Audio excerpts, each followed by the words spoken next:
మాట్లాడుతున్నానని చెప్తున్నాను కదమ్మా. తర్వాత బొమ్మ దద్దరిల్లిపోద్ది.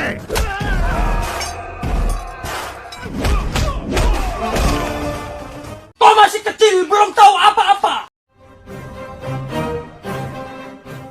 Pemuda hebat itu bernama Ajay Krishna, diperankan Mahesh Babu. Dia berpangkat mayor di pasukan khusus Angkatan Darat India. Ajay bertugas menjaga perbatasan Kashmir. Dia sudah tidak mengenal rasa takut lagi. Setiap hari hidupnya akrab dengan bau kematian. Terbukti ketika ada bom aktif yang harus dijinakkan, Ajay sama sekali tidak panik. Dengan santainya, Ajay memilih ngopi dulu. Rekannya yang sudah berumur, Prasad, selalu ketakutan dengan gaya Ajay.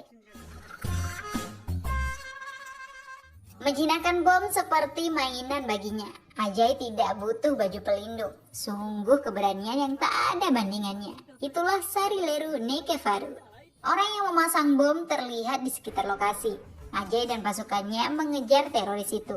Tentara berusaha dikelabui dengan memanfaatkan warga sekitar.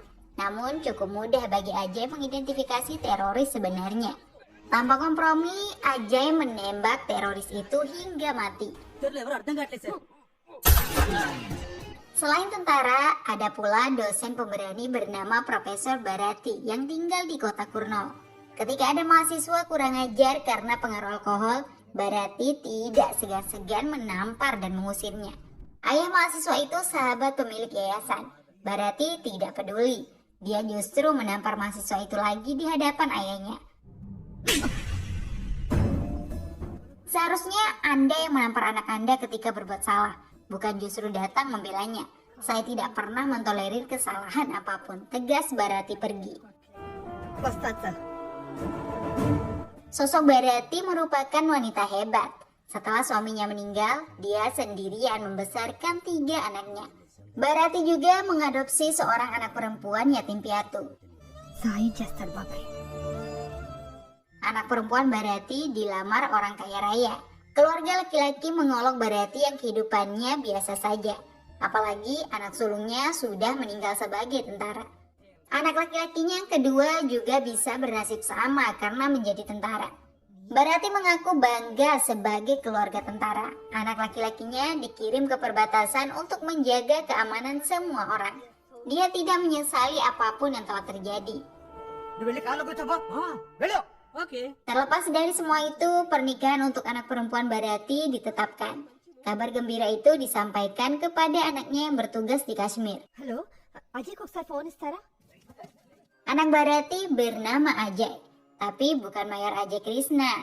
Kalau Mayor Ajay mah anak yatim yang sudah tidak memiliki ibu. Anak Bharati memang bernama Ajay. Dia salah satu tentara yang menjadi bawahan Mayor Ajay, sang pahlawan kita. Kepada ibunya, Ajay berjanji akan pulang secepatnya. Ajay kemudian meminta izin cuti. Ajay akan diizinkan pulang karena itu pernikahan adiknya. Masalah datang dari sekelompok teroris yang menuntut rekan mereka dibebaskan. Banyak anak-anak Kashmir sudah disandra. Beberapa petinggi angkatan darat ingin mengabulkan tuntutan teroris. Nyawa anak-anak tidak berdosa itu jauh lebih penting untuk diselamatkan. Mayor Ajay angkat bicara. Tentara India tidak boleh tawar-menawar dengan teroris. Ajay meminta diberi kesempatan untuk memimpin pasukan. Semua sandera dijamin akan bebas dan selamat. Brigadir Murali Sharma selaku atasan tertinggi di tempat itu mengizinkan Mayor Ajay membawa pasukan untuk melakukan operasi penyelamatan. Setelah tiba di lokasi, satu persatu para teroris dilumpuhkan dengan mode senyap.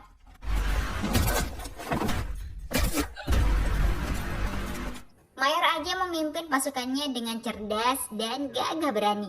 Setelah keberadaan mereka diketahui musuh, pertempuran jarak dekat pun dilakukan dengan sangat baik.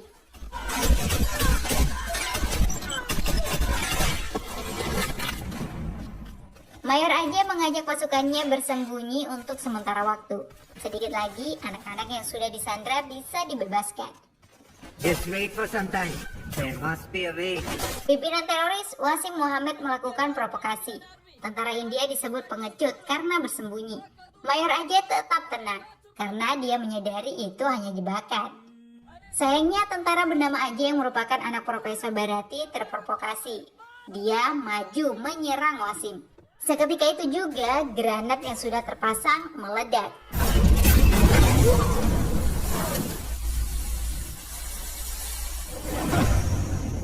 Ajay terluka parah, kondisinya kritis. Situasi menjadi tidak terkendali. Mayor Ajay marah besar. Dia menyerang Wasim dari atas bangunan. Tidak butuh waktu lama, semua teroris berhasil dibunuh.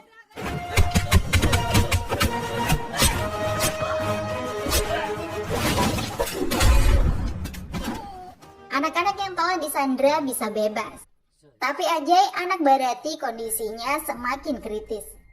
Tentara dari keluarga itu sudah berkorban untuk negara sebelumnya. Sekarang adiknya dalam keadaan kritis, ungkap Brigadir Sharma. Apabila kondisi Ajay diinformasikan kepada pihak keluarga, pernikahan adik Ajay bisa terganggu. Brigadir Sharma meminta agar kondisi Ajay diberitahu setelah acara pernikahan selesai. Seseorang harus datang ke acara pernikahan adik Ajay agar semuanya terlihat baik-baik saja. Setidaknya itu yang bisa kita lakukan kepada keluarga yang telah berkorban besar untuk negara, ucap Sharma. Sekali lagi, Mayor Ajay mengambil tanggung jawab itu. Dia akan pergi ke rumah anak buahnya yang ada di Kurnool. Temannya Prasad diajak ikut menemani. Kota Kurnool saat ini dikuasai seorang pejabat negara bermental korup, namanya Menteri Nagendra. Dia akan membunuh jika ada yang berani menentangnya. Beberapa warga dipimpin Rami Reddy mencoba melakukan aksi protes. Mereka menuntut Menteri Nagendra diperiksa karena sudah sering korupsi. Keberanian Rami Reddy dihadapkan dengan 2 truk preman peliharaan Nagendra. Para preman itu sangat beringas. Mereka siap melakukan apa saja demi uang.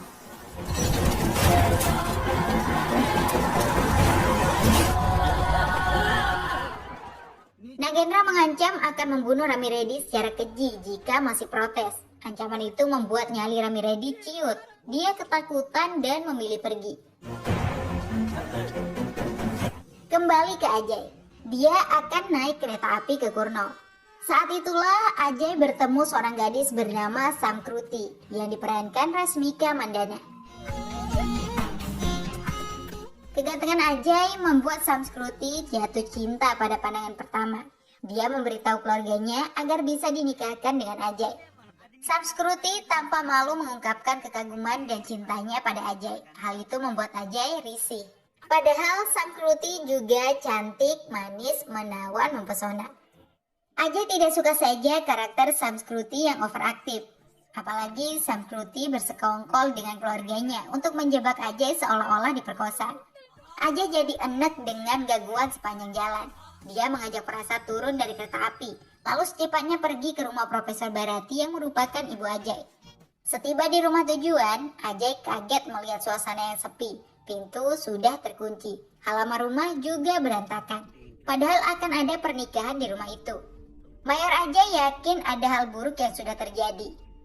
Ajay pergi ke kampus tempat Profesor Barati mengajar. Rupanya pihak kampus sudah memecat Barati 4 hari lalu. Ternyata keluarga Barati sedang menghadapi masalah besar. Barati bersama anak-anaknya bersembunyi dari kejaran anak buah Nagendra. Persembunyian Barati di sebuah gudang hampir saja ketahuan. Tangan kanan Nagendra, sebut saja namanya Perot Reddy, bahkan berhasil membuat Barati terluka.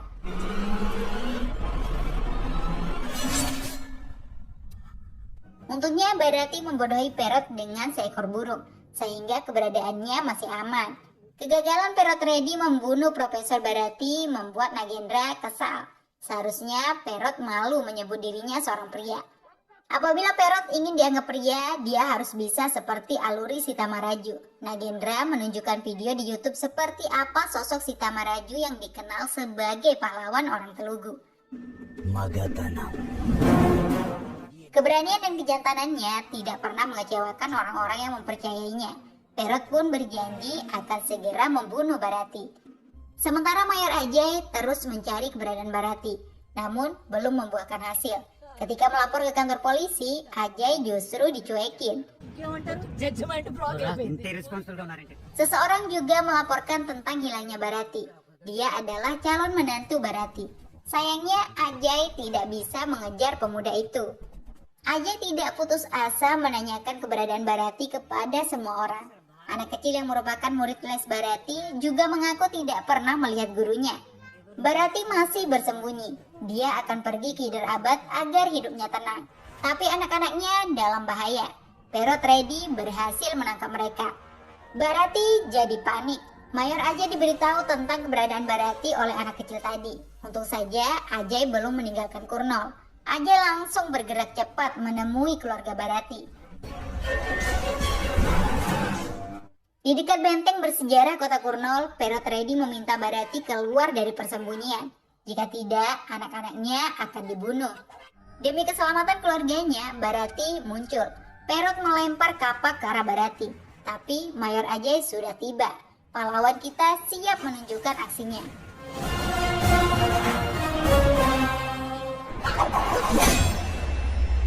Ajay meminta Profesor Bharati tidak perlu khawatir lagi. Ajay memperkenalkan dirinya sebagai teman anak Bharati dan bertugas di resimen yang sama. Mayor Ajay memberitahu jika Ajay sudah bersiap pulang. Tapi Ajay mendapat misi penting yang harus dilakukan sehingga belum bisa cepat pulang. Ibu tidak perlu khawatir, kami akan bantu urus pernikahan. Ajay akan pulang di hari pernikahan, ucap Mayor Ajay berbohong. Obrolan serius itu diganggu oleh anak buah Menteri Nagendra. Ajay meminta para preman pergi karena dia sedang berbicara serius dengan Bharati. Ajay malah ingin dibunuh. Dengan sigap, Ajay melumpuhkan beberapa orang sekaligus.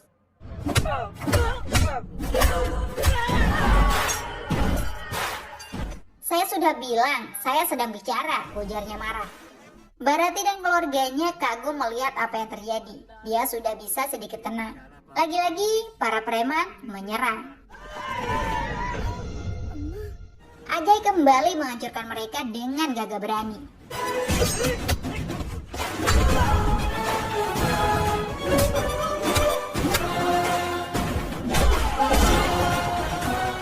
Perot Reddy sampai ketakutan melihat Ajay yang begitu tangguh perkasa. Dalam ketakutan, Perot mencoba mengancam Ajay agar segera pergi.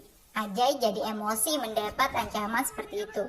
Kalian berkali-kali menyerang, tapi keringat saya belum keluar. Kalian yang seharusnya pergi, teriak Ajay. Perot Reddy semakin ketakutan dengan keganasan Ajay. Dia tidak pernah membayangkan akan menghadapi orang seperti Ajay. Tubuh Perot sudah menggigil melihat Ajay seperti aluri Sita Maraju.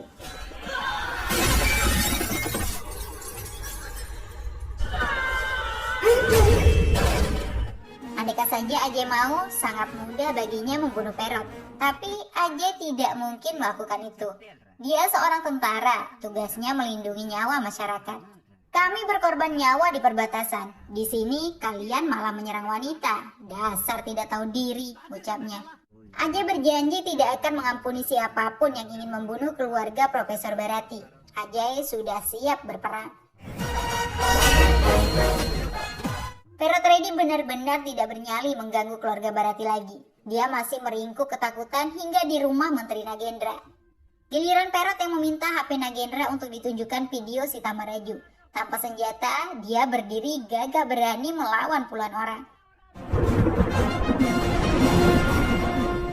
Saya melihat Sita Maraju. Setelah melihatnya, saya bisa tetap hidup saja sudah cukup, tuturnya. Sementara Ajay kini mengetahui apa yang menimpa Profesor Bharati. Semuanya berawal dari kematian keponakannya yang bernama Raffi. Bharati tidak percaya jika Raffi bunuh diri.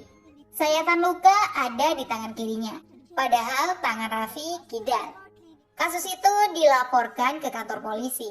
CI Narayana meminta Bharati tidak memperpanjangnya karena ada orang berpengaruh yang terlibat. Bharati tetap mengajukan laporan.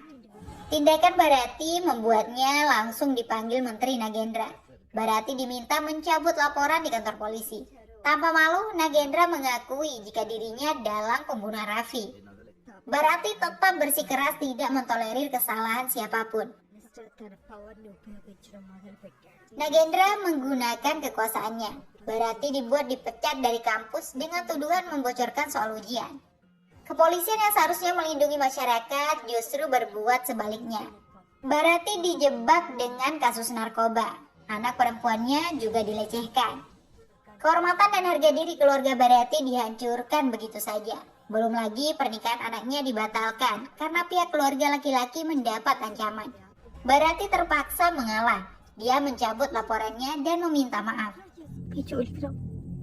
I'm sorry. Nagendra sudah terlanjur marah. Dia tidak mau memberi maaf. Barati diolok-olok. Anak pertamamu sudah mati. Anak kedua juga bisa saja mati. Sekarang kamu dan rumahmu butuh seorang pria, ujar Nagendra. ఒక మగాడి అవసరం ఉంది. Pedih hati Barati mendengar kata-kata itu. Apalagi Nagendra memerintahkan untuk membunuh Barati dan keluarganya. Untung saja Barati bisa melarikan diri saat itu. ఆ రోజు అక్కడి నుంచి బయటపడ్డా. Hal yang membuat Barati sedih, dia menjadikan kedua putranya sebagai tentara untuk melindungi semua orang. Tapi kini seorang menteri justru menyarankan agar ada pria di rumahnya. Mayor Ajay sangat geram mendengar penderitaan Barati. Ajay berjanji akan mengembalikan semua kehormatan yang telah direnggut oleh Menteri Nagendra. Besoknya Ajay bersama Barati dan Prasad pergi ke kantor polisi. Si Ai Narayana dihajar agar mau membuka kasus pembunuhan Raffi lagi. Pengacara yang terlibat bekerja untuk menteri juga dihajar. Begitu pula dengan masalah pemecatan di kampus, semuanya kembali baik. Ajay kemudian mendatangi langsung rumah Menteri Nagendra. Namun Nagendra tidak ada di rumah karena ada acara partai. Langkah kaki Ajay bisa dikenali oleh Perot Reddy. Ayah Nagendra yang sok kuat marah-marah. Dia mengancam akan menguliti kulit Ajay dan mematahkan tulangnya. Ajay jadi emosi dan memukul vas bunga hingga kempes. Kekuatan Ajay membuat nyali ayah Nagendra ciut. Menteri Nagendra langsung diminta pulang. Nagendra datang dengan ratusan pendukungnya. Barati tetap tenang berhadapan dengan Nagendra. Barati sudah tidak takut apapun karena ada Ajay di sampingnya. Sikap dan kata-kata Nagendra semakin menjengkelkan. Ajay tidak suka ada menteri yang tidak bisa menghormati wanita. Nagendra justru makin ngegas. Menurutnya Ajay tidak akan bisa keluar hidup-hidup jika dikeroyok ratusan orang. Barati menantang Nagendra jika mampu mengalahkan seorang tentara. Kepercayaan diri Barati sudah tepat. Dia dengan santai duduk menonton aksi Ajay menghajar para begundal menteri.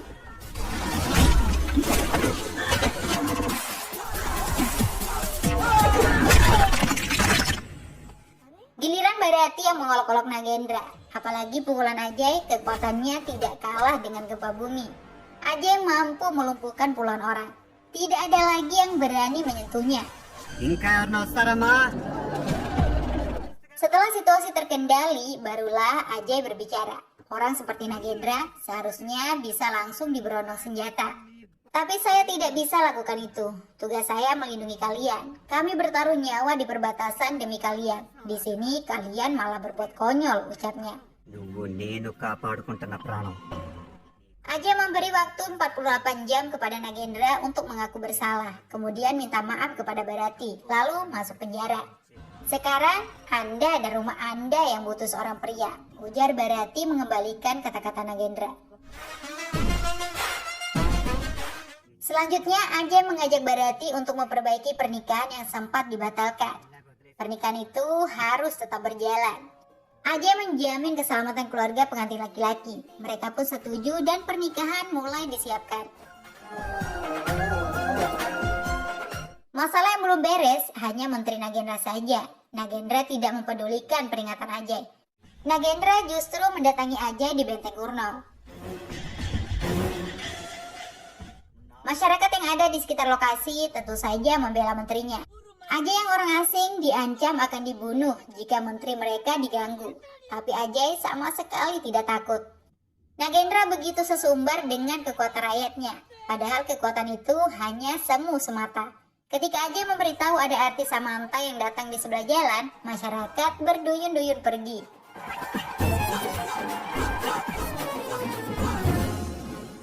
Masyarakat di sana tidak peduli kecuali kesenangan mereka sendiri.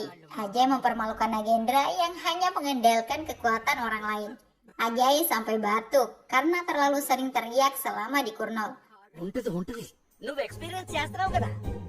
Ajay juga berjanji akan membuat Nagendra masuk penjara, bertaubat lalu menjadi warga negara India yang baik.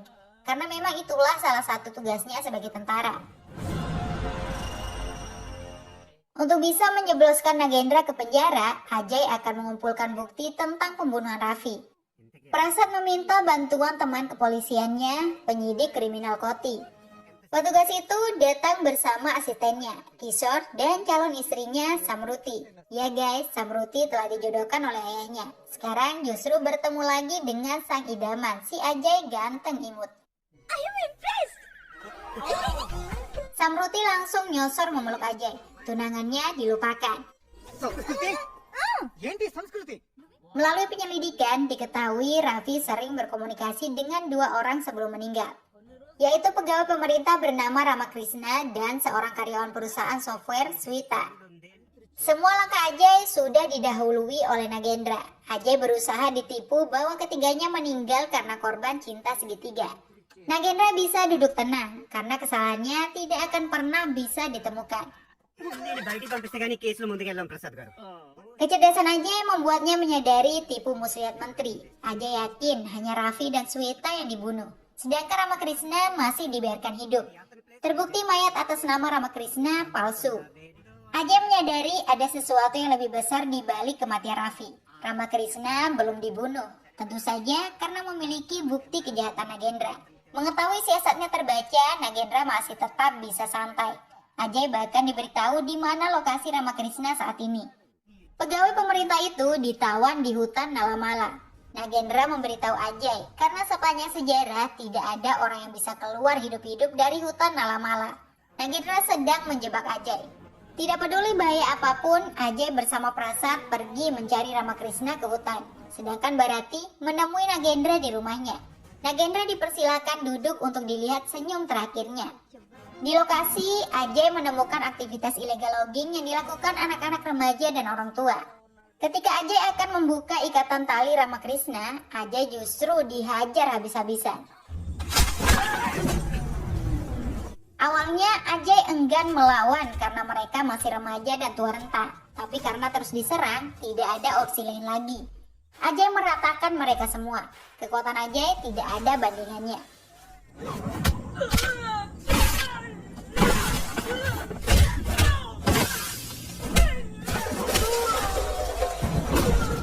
Ramakrishna yang akan menjadi saksi kejahatan Nagendra berhasil dibawa pulang. Kejahatan terbesar Nagendra yaitu korupsi sebesar 5.000 crore atau sekitar 9,3 triliun rupiah. Uang korupsi sebesar itu sebenarnya hak rakyat miskin. Berbagai jenis bantuan yang seharusnya untuk rakyat ditilap oleh Nagendra. Teman Ramakrishna, Raffi yang bekerja di bank, menemukan modusnya. Uang bantuan itu ternyata ditransfer ke rekening fiktif. Kemudian melalui Sweta terungkap jika rekening-rekening fiktif penerima dibuat oleh Nagendra. Mereka bertiga akan melaporkan kejahatan Nagendra kepada ketua menteri. Namun sudah terlebih dahulu diserang. Raffi dan Sweta dibunuh. Sedangkan Ramakrishna ditawan sampai bukti didapatkan. Kini semua bukti sudah di tangan Ajay. Nagendra yang panik meminta bantuan para petinggi partai. Ajay justru datang ke tempat para politisi itu berkumpul.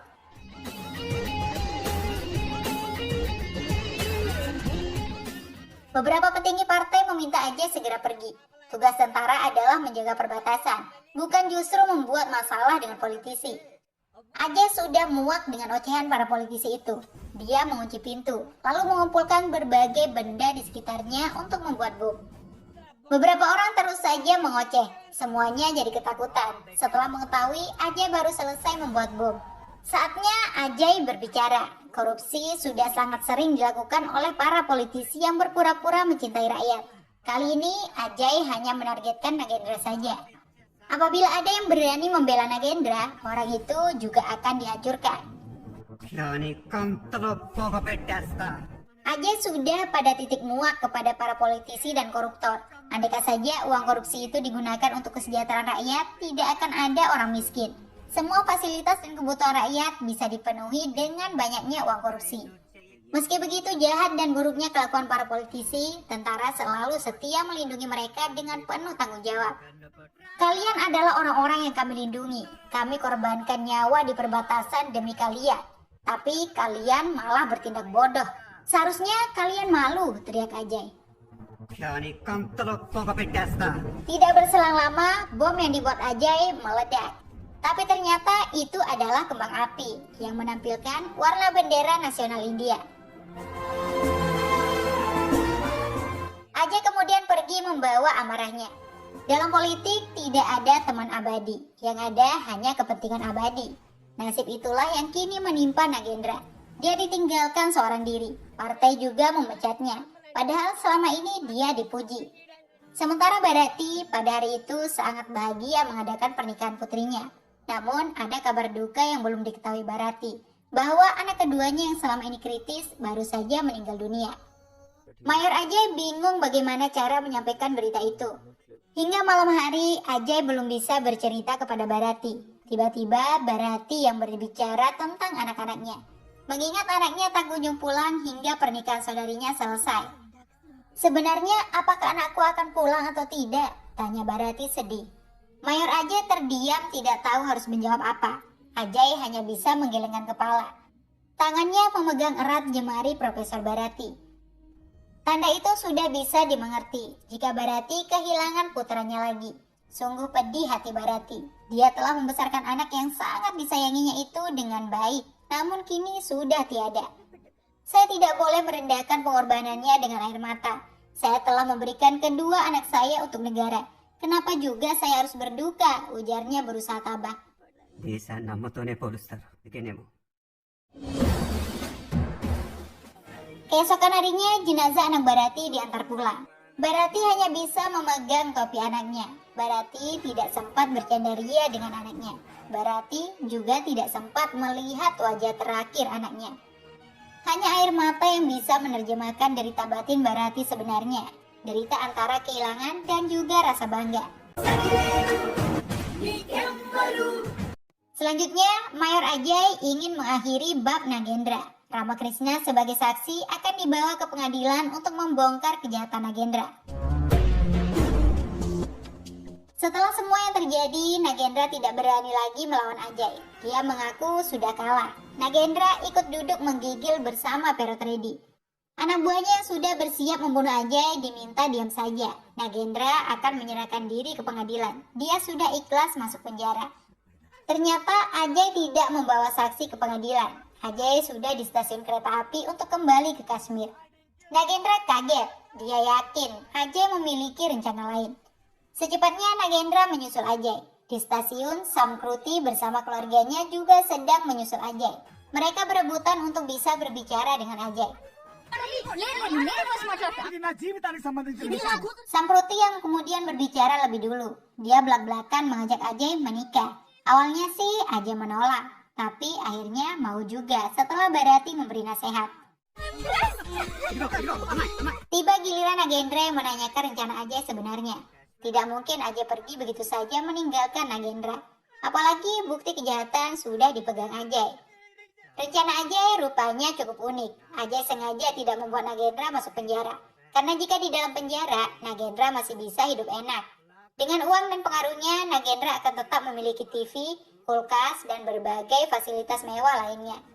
Lalu setelah 2 bulan, Anda akan keluar penjara dengan jaminan. Anda bisa jadi menteri lagi. Anda tidak akan pernah berubah, ungkap Ajay. Kashmir Kosno. Kashmir nakempani. Oleh karena itu, Ajay telah memutuskan solusi terbaik. Nagendra harus ikut pergi ke Kashmir. Ajay merekrut Nagendra menjadi tentara India. Nagendra diwajibkan mengikuti pelatihan militer selama 3 bulan. Dengan latihan militer, Ajay sangat yakin Nagendra bisa berubah. Karena dalam militer, orang akan merasakan bau kematian setiap saat. Rasa nasionalisme bisa tumbuh dalam jiwa. Jika semua pejabat negara mendapatkan latihan militer, mereka pasti akan bertanggung jawab, ucap Ajay. Tidak ada pilihan lain bagi Nagendra kecuali ikut ke Kashmir. Dia terpaksa mengikuti pelatihan militer yang sangat berat setiap hari. Setelah 3 bulan, Nagendra benar-benar bisa berubah. Dia yang kini justru gregetan untuk menghukum setiap orang yang melakukan kesalahan. Dosa-dosa masa lalu kepada masyarakat ditebus. Begitu pula dengan Perotredi yang sudah bertaubat. Perot ingin anaknya menjadi tentara seperti Ajay. Kini tidak ada lagi masalah. Ajay dan Samruti juga menikah. Film berakhir indah.